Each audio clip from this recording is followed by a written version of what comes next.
So, I've finally decided, I guess, to work up the courage to make this video. The reason why this is an audio recording only is because I want this to be genuine, and when you put a camera in front of my face, every bit of pure genuinity is taken away, and I feel like I have to be scripted. But this is kind of a tribute thing for Chester Bennington, which, of course, committed suicide yesterday. And I apologize for talking in long pauses, but Linkin Park was one of my favorite bands, and I feel like, Chris Cornell, that was a big hit for me, but this is, like, much bigger, and I feel this is even harder to take in than Chris. Like, I was just getting into Chris and almost and kind of in a way.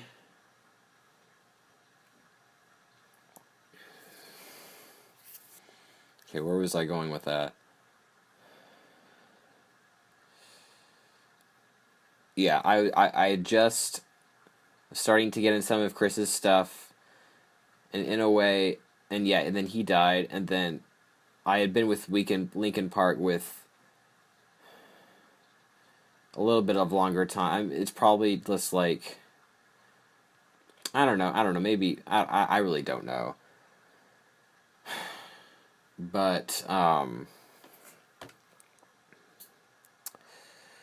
it just feels like I kind of got into both singers and their stuff pretty recently. I listened to most of Linkin Park earlier this year.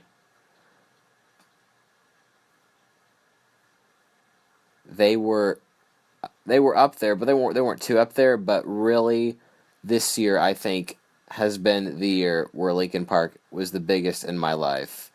Like, I wouldn't say that they helped me through a dark time, but their relatability levels and their lyrics are off the charts. I've never heard lyrics as great as what I heard in Linkin Park songs.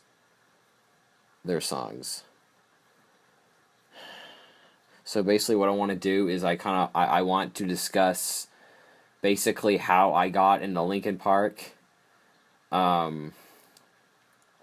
it began, how I heard of them, up to now. So, I guess I heard of the band name, started floating around when I was getting into Red, which would be,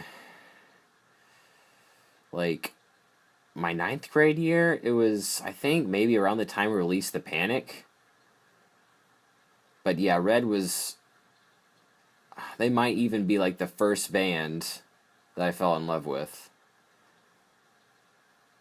And I heard people like on YouTube and such comparing Red to Linkin Park. I may have heard them even before that, but I think that's really the first time that band name became prominent. And I don't know how, but I figured out what kind of their sound was, and I never thought I would get into them. Like, I thought that it just wouldn't be, it was not different enough. I guess maybe I heard, like, in the end, okay. And I guess maybe I focused on the fact that I'd rap too much, and I'm like, oh, it has rap. I wouldn't like that, but Mike Shinoda is, I would easily say, I thought Eminem was good, but Mike Shinoda, I can easily say, my favorite rapper. He is a living example of what people should rap about. Like, and he can make it musical too, because I believe that rap music alone is just reciting poetry to boot. It's not musical, but you can make it musical and make it sound good, and that's what Mike Shinoda does. but I just never thought I'd get into them. And a few years later, my musical frontiers, the door to that is flung wide open. All this new music starts pouring in. I think that's a big part of that is me listening to rock radio stations and finding all this good music that I'd never heard before. I'm like, oh my, this is even more music than I was really wanting. But yeah. Oh shoot. Okay. Still playing. Still playing. I'm doing this as a voice memo on my phone, and it went black for a second. Okay. I gotta pay attention to that. I forgot why I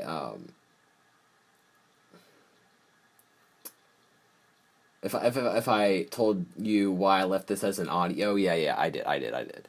Yeah. Okay.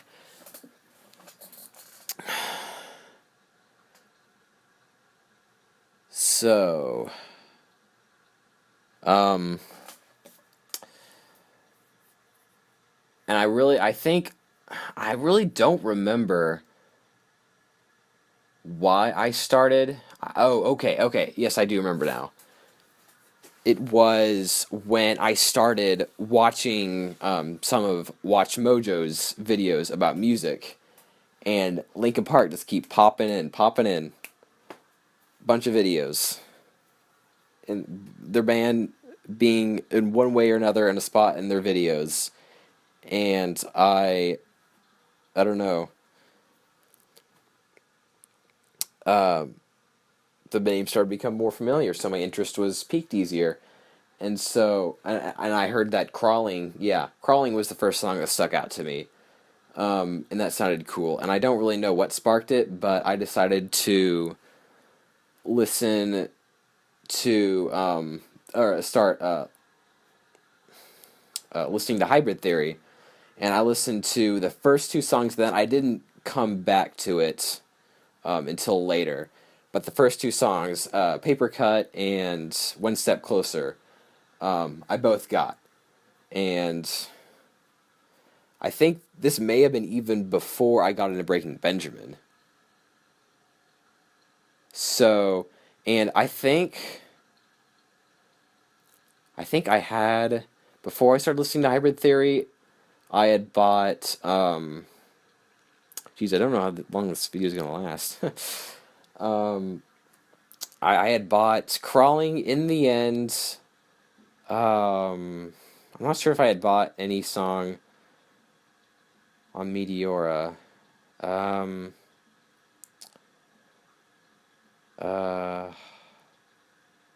I don't think I had bought a song on Meteora yet. And What I've Done and Bleed It Out. Yes. That's right. I had Crawling in the End, What I've Done, and Bleed It Out. I listened to Hybrid Theory, and I got Paper Cut and One Step Closer on iTunes.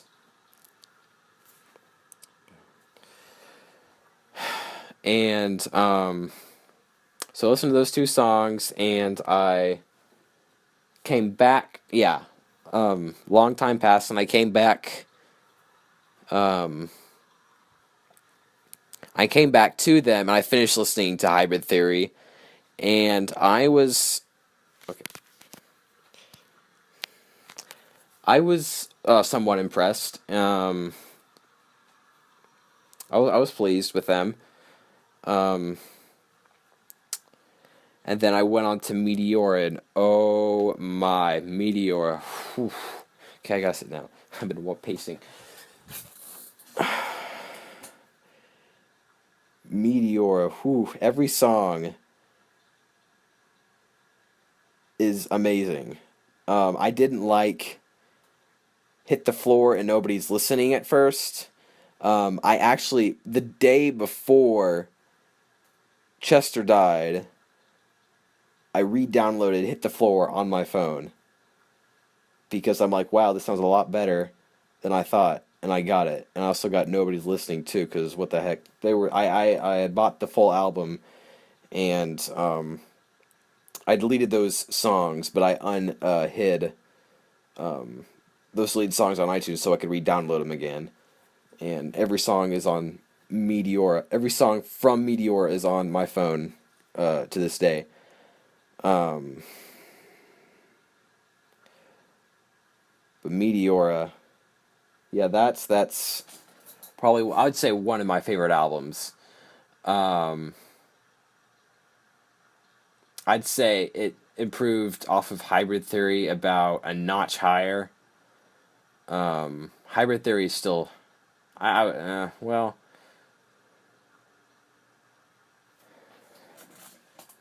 but anyway, Hybrid Theory or Meteora very much impressed me. And I'm like, wow, I can't believe I'm actually really, really enjoying Linkin Park. I thought I'd never like this band. And so I continued listening to A Thousand Suns and Living Things and the rest of them this year. And I really could say that ever since I listened to Meteor, I could kind of say I've been in a Linkin Park era of music. Like, they're been the most prominent band of my life this year. And every time I hear on the news Chester Bennington and death, the first thing that my brain says is can't be. Say it ain't so. Like, I'm still, it hasn't completely what's the word? Hasn't completely soaked in yet.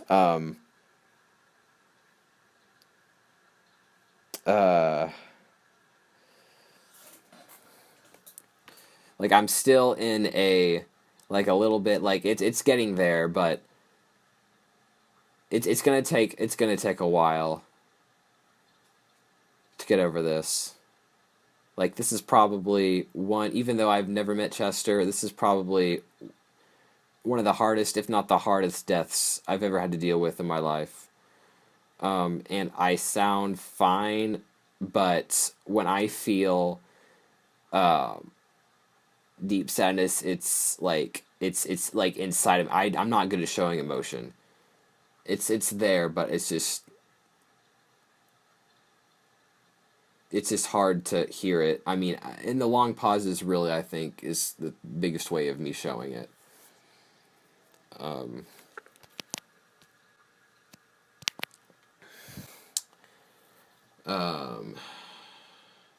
But after I listened to A Thousand Suns, I'm like, oh my, that was not good. But The Messenger was instantly a hit from the first time I heard it. I'm like, wow, this song, the rest of the album, what's going on here? But I listened to Robot Boy the other day, and I think really I've just been getting used. I mean, with One More Light, it's clear to me that Chester just wants to do what he wants to do in terms of music. He doesn't care about sticking to any genre. And so A Thousand Suns Antics was a lot more toned down. I think because of him, because of his death, I will give A Thousand Suns another listen. I know I tweeted some stuff on Twitter. I bashed it. I gave some listens why it was a bad album, but I know what Linkin Park, I know what Chester and Mike want to do. They don't want to stick to any genre, which is kind of disappointing because even within the spectrum of, I mean, the only thing that they have not done that isn't rock is One More Light, and they still had rock elements in there. So I can't really say that they haven't dumped off the rock diving board. One More Light is not a bad album. There was some songs that were good. I wouldn't say that they were worthy of my purchase. That may change. Probably the first song being Talking to Myself. But oh my gosh, that music video was released the day he died, unrelated to his death. That is just crazy. But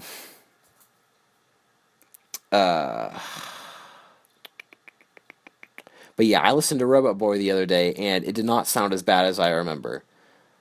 Like, it actually I was kind of getting into it, and so I want to re-listen to 1,000 Suns for him and try to understand it more. But I enjoyed Living Things. There was some disappointing tracks on that album, but for the most part, pretty good. And then Hunting Party was... Oh, I completely forgot about Mrs. the Midnight.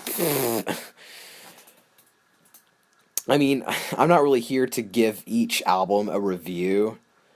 All I can say is that they have been an incredible band, have a very large knack when it comes to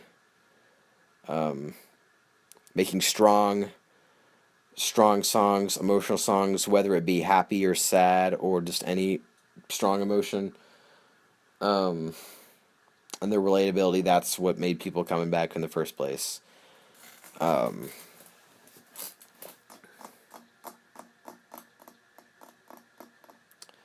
really, it was just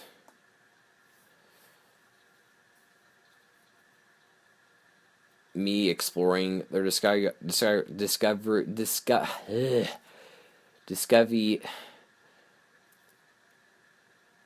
whatever. It was me exploring them more, and I just kept liking them even more after each listen. Hunting Party really got kind of ramped that up. I like Hunting Party just a little bit more than Minutes to Midnight, I think. Hunting Party is a very... I keep talking about their albums. But the Hunting Party is a very underrated album, nevertheless. So, I've already, on Twitter, tweeted some stuff about Chester, and I've also tweeted, made this tweet on my personal account. If you want to find that tweet, you can just go to my Twitter account, see who I'm following. I'm following my personal account, and then you'll go to that and see what I tweeted. But it's the lyrics to Leave Out All the Rest, and as soon as I heard it on the radio, and I was in shock, I was in denial, but I knew I had to finish work. I couldn't... I tried not to focus on it too much, but it was still there. But the first thing I did when I got home was I went to Leave Out All the Rest, and I think that's a really good song for this moment because it gives his fans a great example of instructions on how to feel in times like this. And really, this song was set up for this time. And I really think we need to take those lyrics into account because you can tell in his voice those lyrics were his heart and soul. He put a lot into that song, I believe.